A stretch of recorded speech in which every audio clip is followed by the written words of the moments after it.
नमस्कार। आज हम बात करने वाले हैं W.H. ऑर्डन की एक बहुत ही फेमस कविता के बारे में। और देखिए, ये सिर्फ एक कविता नहीं है, बल्कि ये तो दो सबसे बड़ी ताकतों, प्यार और समय के बीच एक जबरदस्त टक्कर है। तो इस पूरे विश्लेषण की शुरुआत एक सीधे से सवाल से करते हैं जो इस कविता की बिल्कुल आत्मा है। क्या प्यार की ताकत वक्त की मार को सच में झेल सकती है? ऑर्डन हमें इसी सवाल पर सोचने को मजबूर कर देते हैं। कहानी शुरू होती है एक बिल्कुल आम सी शाम से। हमारे कवि ब्रिस्टल स्ट्रीट पर यूं ही टहल रहे हैं और तभी उन्हें एक प्रेमी का गाया हुआ गाना सुनाई देता है।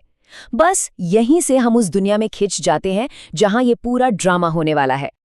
कविता की जो शुरुआती पंक्तियां हैं वही एक बहुत खूबसूरत तस्वीर हमारे सामने रख देती हैं। फुटपाथ पर जो भीड़ है उसकी तुलना पकी हुई गेहूं की फसल से की गई है। ये एक इतना पावरफुल मेटाफर है जो हमें सीधे ऑर्डेन की काव्यात्मक दुनिया में खींच लेता है। और अब एंट्री होती है हमारे पहले किरदार की, प्रेमी। उसका गाना जुनून से भरा है और ऐसे ऐसे बड़े बड़े वादों से भरा है जो सीधे दिल में उतर जाते हैं।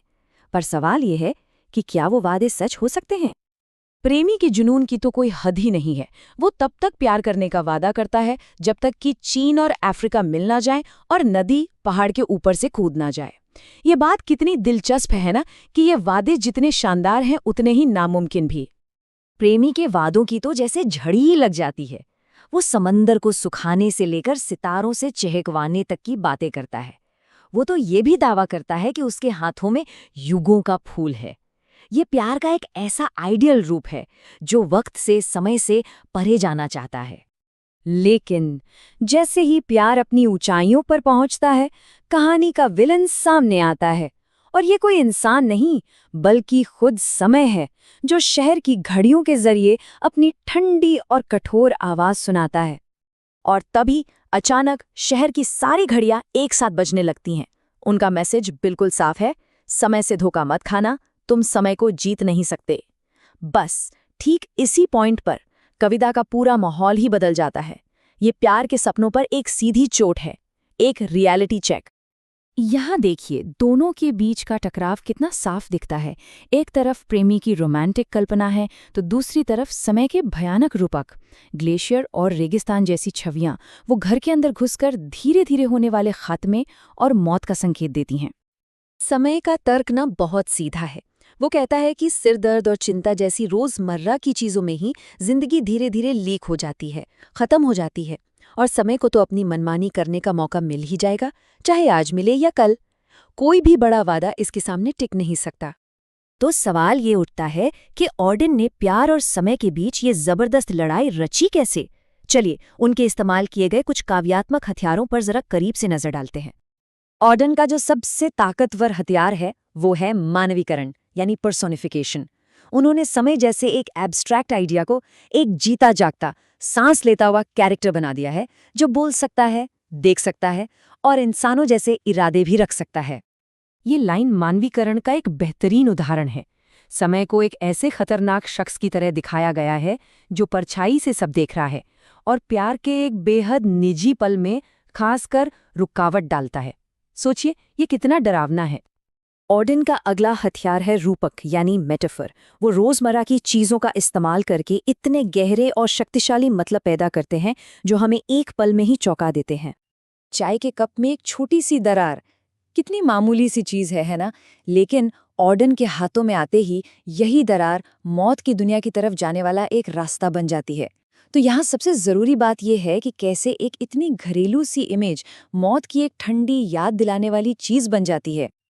अब हम कविता के आखिरी हिस्से में पहुंच गए हैं। बहस खत्म हो चुकी है। अब वक्त है फैसले का। देखते हैं कि इस पूरी टक्कर के बाद आखिर में बचता क्या है। समय की जो आखिरी सलाह है वो कठोर है, लेकिन सच है। संदेश ये है कि अपनी परेशानी में आईने में देखो। जिंदगी एक वरदान तो है, भले ही कोई आशीर्वाद देने की हालत में न हो। ये एक तरह से हमारी कमियों और इंसानी सीमाओं को स्वीकार करना है।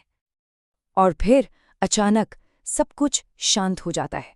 गाना खत्म हो चुका है, प्रेमी जा चुके हैं और घड़ियों की टिक टिक भी बंद हो गई है।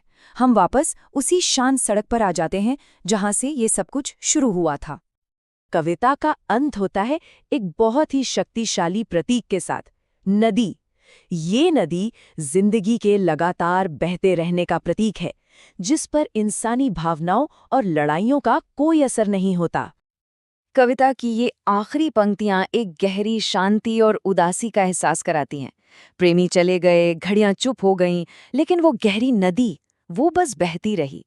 समय का बहाव किसी के लिए नहीं रुकता।